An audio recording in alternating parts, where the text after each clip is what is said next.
உப்புனால வர பிரச்சனை பெரும் பிரச்சனையா இருக்குங்க. எப்ப பார்த்தாலும் உப்பு வந்துட்டு சோத்துல போட மாட்டேங்கிற, நீ குழம்புல போட மாட்டேங்கிறன்னு சொல்லிட்டு என் வீட்டுக்காரர் சொல்லிட்டு இருப்பாரு. நானும் வந்துட்டு சமைச்சு ஒரு டைம் ஹாஸ்பிட்டலுக்கெல்லாம் வேலைக்கு எடுத்துன்னு போயிட்டு இருப்பேன்.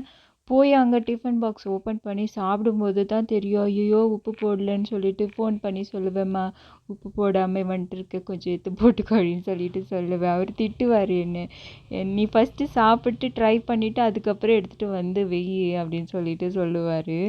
ஸோ இந்த பன்னீர் பிரியாணி வந்துட்டு பாப்பா வீட்டில் இருந்தேன் நான், அப்போ வந்துட்டு எனக்கு செஞ்சு கொடுமா அப்படின்னு சொல்லிட்டு கேட்டான். ஸோ அதனால நான் வந்துட்டு செஞ்சுட்டே இருக்கும்போது அப்போ கூட நான் உப்பு மறந்துட்டேங்க. ஆனாலும் வந்துட்டு எப்படியோ கண்டுபிடிச்சி நான் உப்பு போட்டுட்டேன். அதுக்கப்புறமா என் ஃப்ரெண்டு வீட்டுக்கு நான் போயிருந்தேன். அவளுக்கும் கொஞ்சம் டேஸ்டிங்க்கு எடுத்துகிட்டு போய் கொடுத்தேன் நான். பன்னீர் பிரியாணி செஞ்சுக்கிறேன் இந்த சாப்பிடுன்னு சொல்லிட்டு. அவள் சொன்னா, நீ எப்படி செஞ்ச, ரெசிபி சொல்லு, பிரியாணி மாதிரியே பண்ணியா இல்லை செப்பரேட்டாக அந்த அப்படி இப்படின்னு நல்லா கேட்கும்போது, ஓ உண்மையிலே நல்லா தான் பண்ணியிருக்கேன்னு தோணுது.